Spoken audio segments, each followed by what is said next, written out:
I don't know if, I mean, the goals change games. I mean, the set piece hurt us right before half.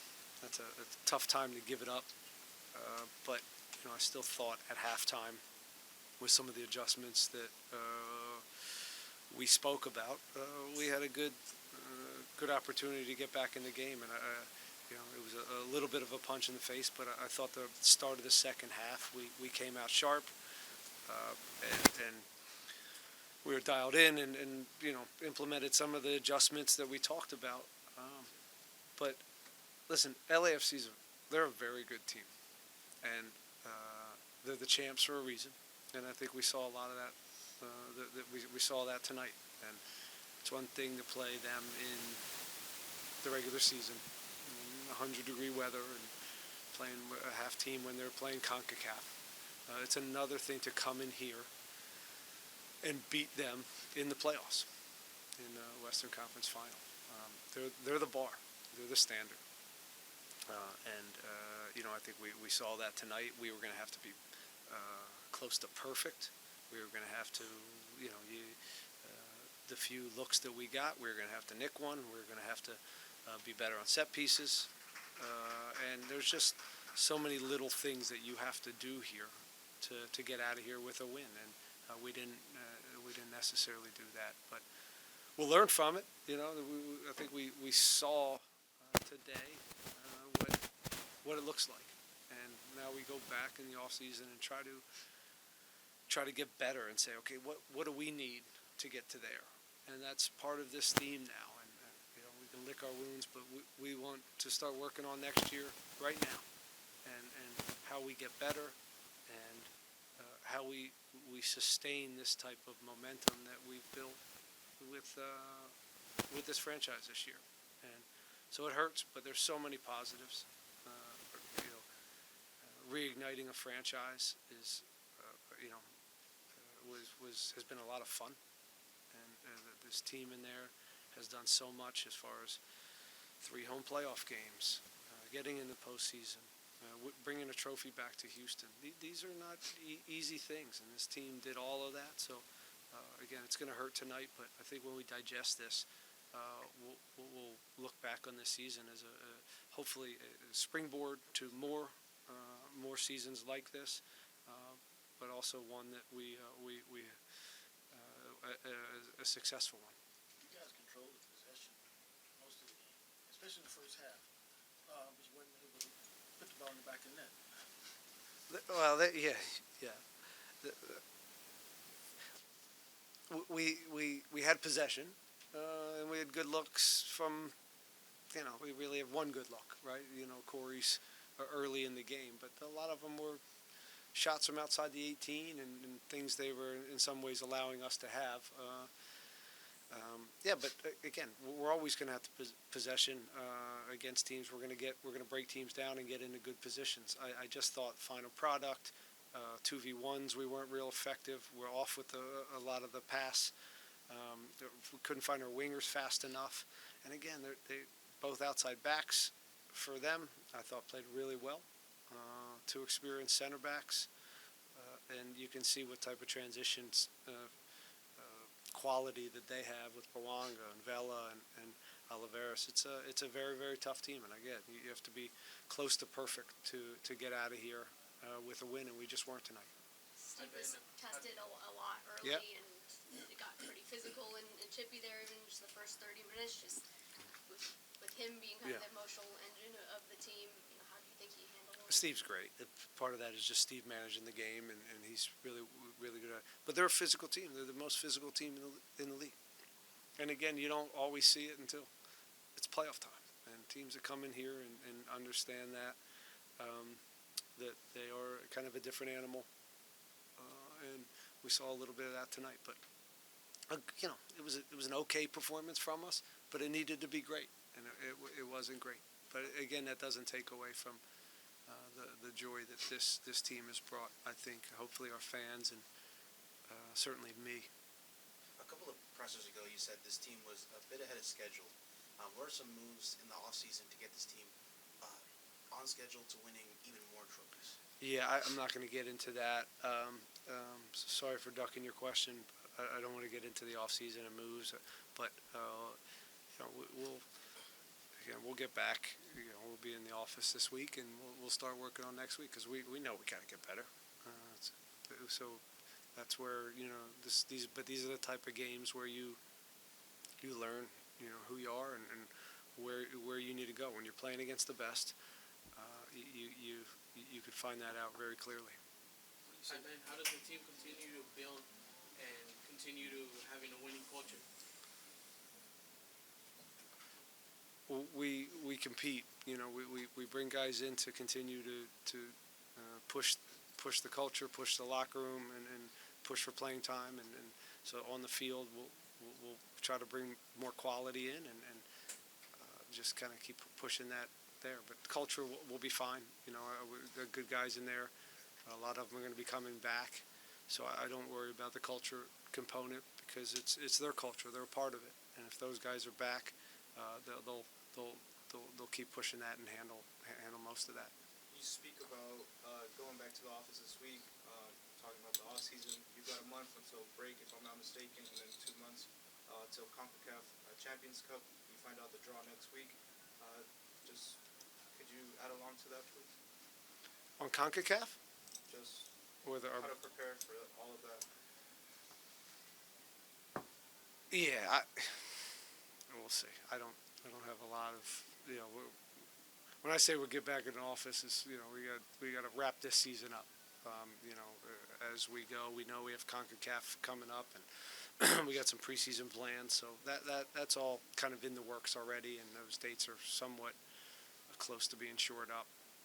So yeah, it's a neat challenge for this group. It's another step to kind of furthering our brand and our awareness in the kind of the Americas, and just more opportunity for us to kind of find out about ourselves. Listen, man, I would say congratulations. It's been a beautiful journey. Thank you. Right from when you got this job, a lot of people didn't give you the opportunity to do what you've done. But I want to say you've done a marvelous job for Houston. Thank you, sir. Dynamo.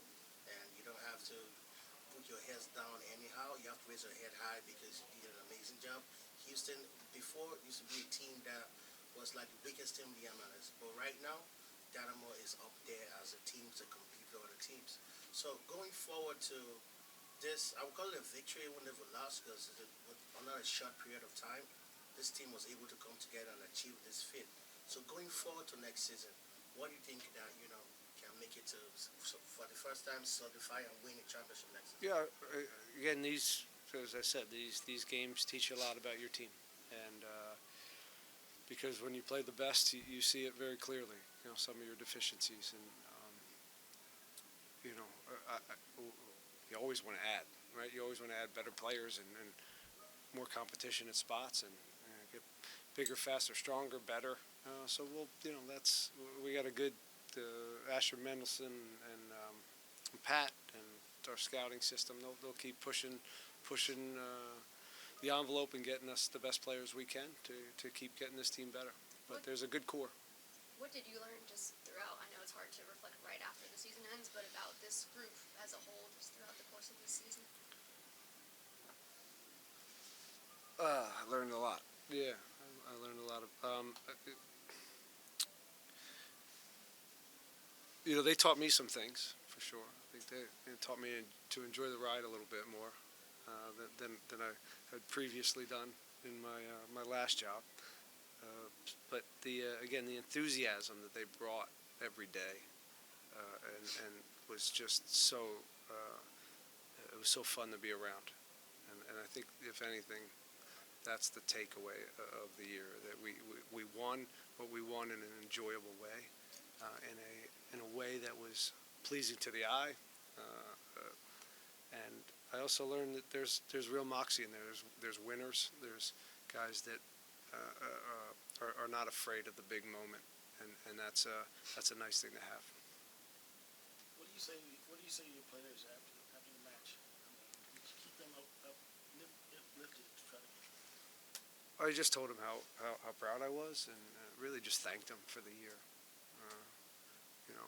I didn't want to talk about myself in there, but this was I really was thankful for them coming back after my 10 years at DC United, and to restart and to have this group to restart my career with. I'm just very, very thankful for the energy, the enthusiasm, the quality, and them being a part of energizing and putting a fire back in the Houston Dynamo. And I know you have experienced players, but a team like LA, do they play on that aggression, on that physicality? They're the most, yeah. That's To try to there's get obviously everybody to play? there's obviously serious quality on this group, but the physicality, set pieces, and just again their ability to turn it up in the playoffs and play at a high level, and also I don't want to say bully you, but they have a little bit of that to them, and you need that if you're going to be the best in this league. You have to be athletic, and you have to be good on set pieces, fast, transition, dynamic players, and grown men in the midfield, and they got a little bit of everything. All right, guys, we're going to wrap up on Zoom. Hey, Jesus, go ahead. Hi, Coach. Tough loss.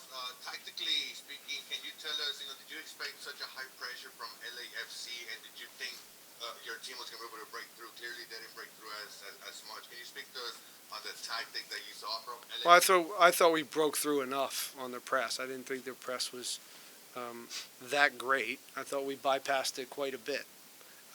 It was then the next phase that I thought we kind of let ourselves down on. So the initial press was fairly easy for us to break at times. We just, I thought there was just way too many turnovers once we got past their first phase of pressure. Mikael had to be substituted out due to a concussion. First of all, how is he? And then second, we saw how frustrated he was coming out. Clearly, he was a strong player throughout these playoffs. Did that kind of change your substitution pattern that you possibly had in mind? No. It was just a 1-for-1. It was just teenage going in for him, so it didn't really change anything that we thought from a game standpoint. We threw a little bit of the kitchen sink there, tried to go with two forwards, tried to get Brad Smith on for service and put more balls in the box. It was, left us open for more transition, but I thought it was worth the risk. We made it interesting there. We had a couple looks and created some more set pieces, but in the end, not enough good looks from us. Thank you so much, Coach. Herman, go ahead. Hey, Coach, I just want to emphasize how proud the fan base is of the season the team has had, and y'all shouldn't hold your heads down. Y'all should be proud of the season y'all had. Just want to start off that. Thank you. My two questions for tonight are kind of building on Jesus's question just now. You get through the first phase of the pressing. What did they do to prevent us from creating those clear scoring opportunities? I know we had some turnovers, some giveaways trying to build up our attack, but what did you see from your point of view that we couldn't create that clear scoring opportunity? Well, I thought too many times once we got past their pressure, we rushed down one side. We weren't patient enough to come back across and build the other side and just make them defend a little bit longer. And it was too easy for them to get the ball back. And I thought we needed to make the extra pass or the extra switch. Because what happens if you don't do that against them, you're not in a good position to defend in transition. And if you turnovers in the center of the park, that goes right into what they want to do, and they come down the other way. So I don't know if it was stuff that they did as much as I just didn't think we were sharp. The field stinks here. It's a terrible field. And they have concerts here every 3 days or whatever, and the field's a joke. It's been a joke all year, but again, it didn't necessarily have anything to do with the score line, but it's just what it is, and I think part of that disrupted some of our passing that we usually rely on. That's right. And lastly, it was a rough end to the first half, to concede right before the half. What message did you tell your guys in the locker room at halftime to try to motivate them and get them back in the game? What was the message coming out of the locker room? It's a simple message of it's just it's 1-0 on the road. It's not a big deal. The timing of it hurts a little bit, so it's really about just giving a few adjustments. And I thought again we implemented those in the second half, and there was real belief. So it wasn't. I think when you're down 1-0 on the road, it's not the end of the world, and we just couldn't break through. We just didn't have the quality, kind of, once we got into their half, to hurt them in any consistent way. So we'll look back on it again. It's a learning experience for our players. It's a learning experience for the coach. So this is what it's about. But I think we played what I think is the best team in the league, in their building, and in the end, again, we needed to be perfect on set pieces. We give up an own goal. These are things, Corey's chance. We got to finish that. You got to score it. So these are things you have to do if you're going to win away against LAFC. And again, we just didn't do it tonight. Thank you, Coach. Our listeners wanted me to tell you that heck of a year and looking forward to next season. Appreciate it. Thank you. All right, guys. Thank you. Thank you, Ben. Good. Thanks.